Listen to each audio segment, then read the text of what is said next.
Hello, this is Jason P. Wilson Zero in X-Force, and this is my independent DC and Marvel comic pull list for the week of August 3rd, 2011, and today is the 6th. It's a Saturday. And first up is my one and only independent. It's Images number 3 of 50 Girls 50. Now, 50 Girls 50, I've said this before, I'll say it again, is one of my favorite comics. I love this comic. And just one more thing I love about it is the covers. Now, I know covers, like when you're reading a book, it doesn't really matter. And let's face it, most covers these days are not done by the artist that does the book inside. But I really love it when an artist does the covers for the book. You know what I mean? There's just something about it. You look at the cover, it's great art, it's beautiful. It kind of tells a one-picture story about what's inside. And then you open the book, and it's the same artwork. Simple, right? It should be simple. When I was a kid, I always expected the cover art to be the same art inside, and I can't tell you how many times I was disappointed when I'd open up a book. But 50 Girls 50, the artist does the cover work so far, every issue, and it's a really fun book. It's science fiction. The only other science fiction book I was reading was FF. So with this book, it's just true science fiction. I mentioned before, it's kind of a mash of classic 1950s science fiction and modern science fiction. And it's a collaboration that works really well. The artist is absolutely fantastic. Just look at this cover. Look at the beautiful artwork on the cover. That's exactly what's inside the book. And by the way, I just love these covers. I mean, that's just great, you know. That's hilarious. It's kind of obviously, it's kind of a play off the famous Captain Kirk, you know, fighting the Lizard Man. But it's a beautiful cover, and the artwork inside is absolutely gorgeous, and the story is really good. It's fun, but it's serious enough to be intriguing, kind of like Lady Mechanica, where it's fun still, but it's intriguing enough where you want to know what happens next. So I love this comic. I recommend everyone to start picking this up. And next up is two. I'll go ahead and do these at the same time. And these two comics, see if you can see that. Yeah. Okay, these two comics are my two DC for the week. Now, I put them up at the same time because, you know, these are two Batman limited runs. Both are very different. Both have two different Batmans. Yet, both books, even though they're very, very different, they both, for me, at issue number 4 now, have hit home runs. So both of these are 4 or 5s. So I really can't imagine either Scott Snyder or Paul Dini, who are the writers of these books, either of them screwing up the last issue at this point, because both these books have just been really good. The writing has been perfect, and not only that, but the writing's really fit the artwork. So the artwork here with Scott Snyder for Batman Gotham Gates number 4 is, of course, Kyle Higgins. And the artist for Paul Dini's run here on Batman Arkham City, which is a prequel to the game coming out, is Carlos Denana. I hope I said that right. But first of all, let me talk about his books real quick. We'll start with Gates of Gotham. Okay, obviously Scott Snyder, one of my favorite writers in comics. And I have mentioned before that I really like his collaboration with the artist that's on Detective Comics. And I mentioned how perfect they are together.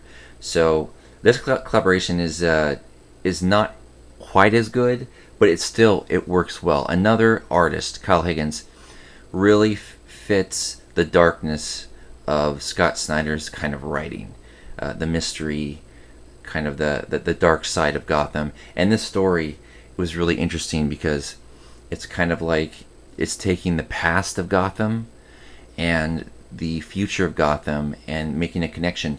And at first, I thought this was going to have nothing to do with the new DCU, but I've been listening to podcasts of the DC at Comic-Con. There's a bunch of them, and I guess the way that they've been talking about, oh, they're going to show how the past connects with the future, blah blah blah, everything they said matched very well with what this book is telling. So it is also Scott Snyder, so I don't have it for sure, but it seems pretty clear that this story is going to have to do with the new DCU. Again, I can't guarantee that, but what I heard from the DC podcast and what I've read on this book, they're almost exactly the same. So I hope that's true, because it's been a great story. It's been some of Scott Snyder's best writing, and I've always liked Kyle Higgins, but I haven't seen too much of his work, and I really like what he's doing here. In fact, I'm not familiar enough to really say this, but it seems to me like he's changing his artwork to fit Scott Snyder's writing. That's what it seems to me anyway. I love this book. I can't wait to see how it ends. And yeah, I will do a review of all 5 issues. Now going over here to Batman Arkham City. I really liked Dini's writing. Again, it's nothing as deep or as dark as Scott Snyder, but it is still good writing.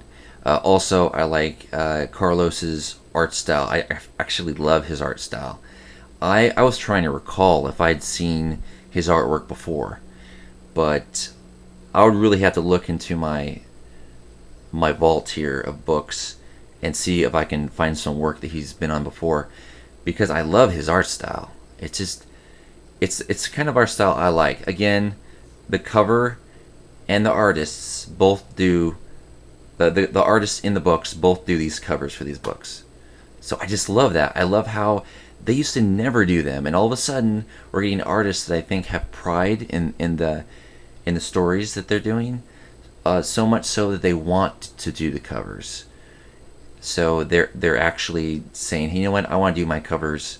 Or maybe it's a economic thing for DC and Marvel, I don't know. But I'm loving that the covers are the same artist. Now, I will say this, DC does it more than Marvel. Marvel doesn't do it as much. Usually Marvel's covers are different than the artists do the books inside.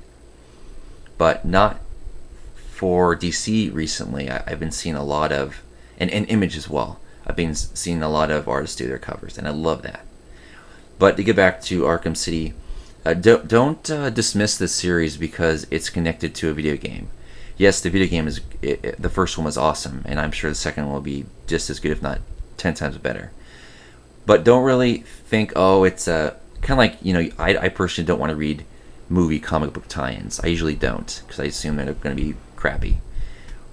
So, if I wasn't so interested in the storyline that the games have, I might have not picked it up. But what really sold me to pick it up was the artwork. I just look at the covers and then I go, oh wait, it's not going to be the same inside. I look inside and I'm like, oh wow, this is really nice artwork. So I'm kind of a sucker for really good artwork that I personally like, and that will give me the go ahead in my brain to pick it up usually. If it's not good, if it's just all candy, then I usually won't pick up the next issue. But I've been intrigued by a storyline. Again, this is apple and oranges comparing these two. They're very two different kind of books. Of course, Gate of Gotham is Dick Grayson, probably the last story that Scott Snyder will be writing about Dick Grayson. That, and of course Detective, and of course this is Bruce Wayne here with Batman Arkham City. What I really like about this, I'll mention this too before I switch to the next comic, is they've been doing a good job in taking a real, all-star, a rogue gallery in this Batman Arkham City and throwing them in, even though some of the, spots are quicker than others. They're still relevant. I mean, you don't feel like they're throwing in the Joker and Harley Quinn just to be in the book. You feel like there's a real rich, deepness to the storylines, that these things all connect together, and these all-star, rogue gallery that they're putting in, there's a reason for it, and they really connect. So without saying too much, because I do want to do a review on both these limited runs, two really good limited runs. I'm really glad I've been picking these up, and I do recommend these. Again, I'll hold off till I do the review to say if you should pick up on trade or not, but so far it looks like a for sure yes. And next up is, I'll start with my Marvel limited run. Now, I've been really impressed with the limited runs lately. I usually am really picky about limited runs, but I will have a little bit of research maybe on the book, and I'll go ahead and pick up ones that I really think are going to be good, or that I hear are going to be good. And a lot of times, like anyone who picked up Batman Odyssey, sometimes they put out crap, both Marvel and DC, when it comes to limited runs. And I would say a year ago, it was probably more than not. But recently, both Marvel, with Avengers Crusade, Children's Crusade, and Red Skull here, and DC, both of the ones that I just showed you, and some others, the limited runs have been great. I've been really impressed. And, that is, exactly how I feel about Red Skull, number 2 of 5 of Marvel's limited run. First of all, even though the cover work is definitely not the artist in the book, it doesn't matter, because the cover of these books so far, and I'm pretty sure it's going to be a theme throughout, is propaganda posters, like World War II propaganda posters for the Red Skull. It's been fitting it perfectly, and it's really a beautiful cover, and so was the first one, and I've seen some of the previews of the rest of them. So I really do like that. But when you open the book, it has an aged quality. The quality of the book feels like it's old-fashioned-ish without being like too old-fashioned. It has this kind of feel to it that makes you feel as if you're really reading a story, in the 1940s. And again, I didn't really expect to identify at all with the Red Skull and the ultimate evil and all that kind of stuff. But I was really curious of how he became so evil. But there are these moments when you're like identifying with him, and it's kind of scary, because you're like, wait, I don't want to identify with this. It's almost like identifying with Hitler, right? But it's quite a deep story, and it's really well written, and the artwork, like I said, fits really well. And I'm only 2 issues in, but the last 2 issues, number 1 and number 2, have been so good. I would say it's just as good as Avengers Children's Crusade, which is coming to a close. I love that book. That was my favorite Marvel limited run, and I thought it was going to stay my favorite for a long time. But so far, Red Skull is just as good. Now, again, this is the beginning, and the other one is getting to a close, so I don't want to be too premature about this, but I've been loving Red Skull. It's getting 5 stars from me so far, and I'm again going to definitely do a full series review when it's over with.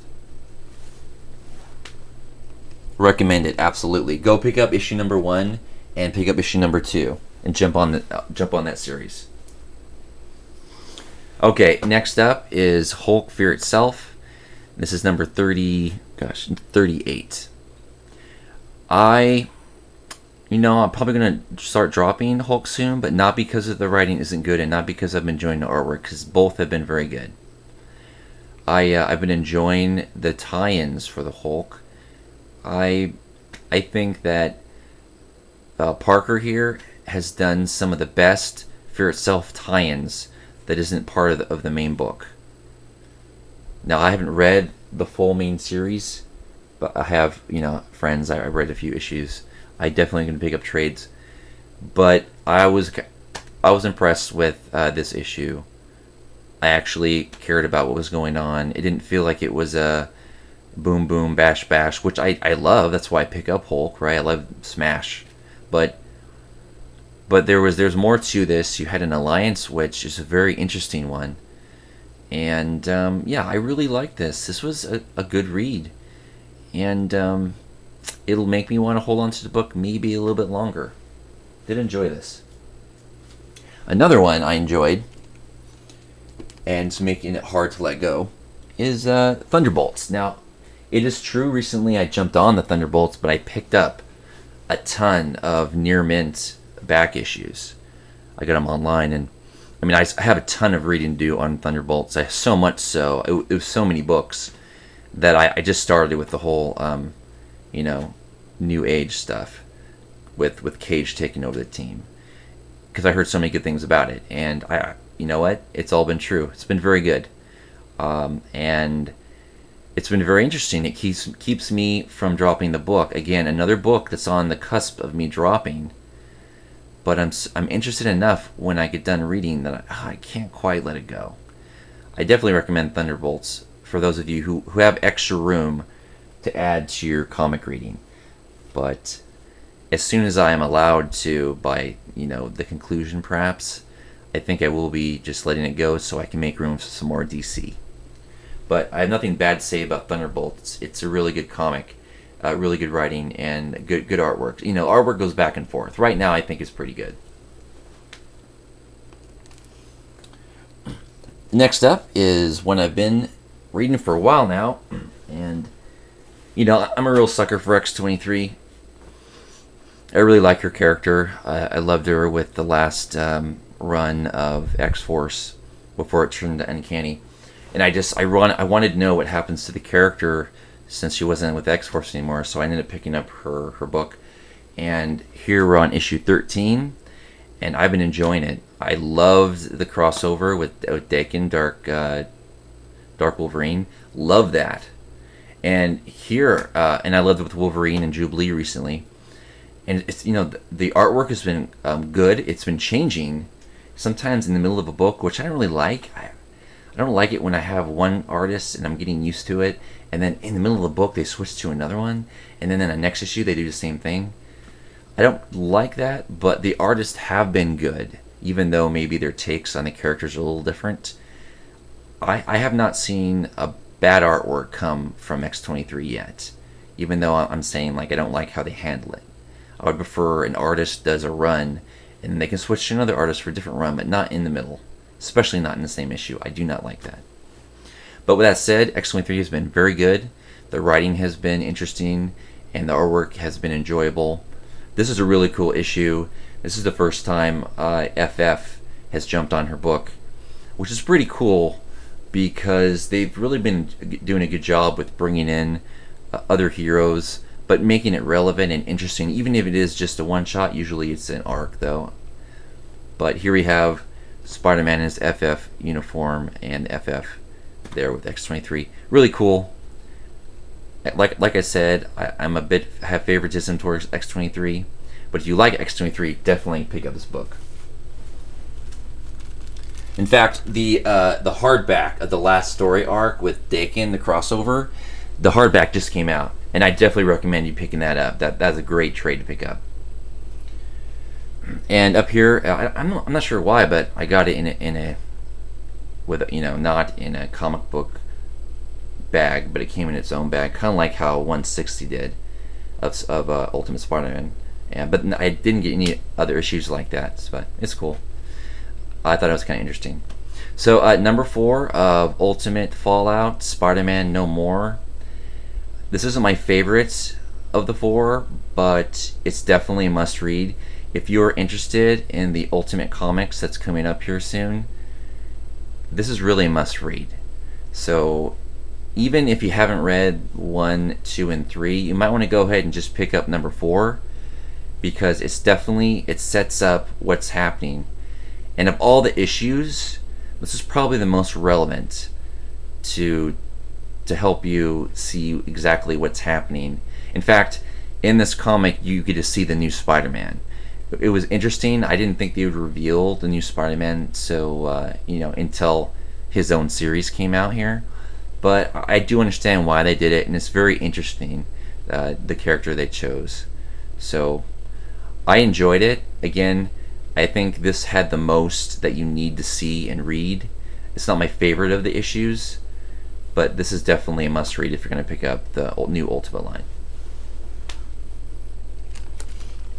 Alright, and last but not least is, one that I actually, I dropped this book. I do this a lot, I know. I dropped this book, and I really, wasn't going to pick it up, but I saw it, They had some extra. This is from last week. And I thought, oh, what the heck. You know, I do like it. I'm trying to drop books to make room for DC. But maybe I'll pick this one up, you know, and read it. Because I do like Venom. You know, maybe if they're kind of like with Avengers, if I see some extra and I read the last one, I might go ahead and pick it up. So here we go. I did it with Avengers before, and now I'm doing it with the Venom. But it's actually pretty good, and I'm glad I read it, and I'm glad I picked it up. But I still think I'm going to leave it off my saver. I do like Venom. I like what they're doing. But for me, it was Amazing Spider-Man or Venom. And I just think it's more important with the whole Spider Island, obviously, to read Amazing Spider-Man. But I definitely say if you want to get more books to tie in to Spider Island, this would be the number 2 book to get. Number 1 would be obviously be Amazing Spider-Man. This would be the number 2 book. And I would say number 3 book would probably be FF, followed by Spider-Girl. But after that, I think all the other tie-ins are just not necessary at all. So if you're gonna, that I would say be the most you should pick up for Spider Island. Me myself, I'm only gonna be picking up Amazing Spider-Man, possibly Venom. And with that said, those are my comics for the week. And hey, thanks for giving me all the emails I got last time. That was a lot of help that I was looking to get on a few DC stuff. You guys really helped me out with that. Thanks a lot. And I would like to say thank you for watching, and I'll see you next time, guys. Thanks.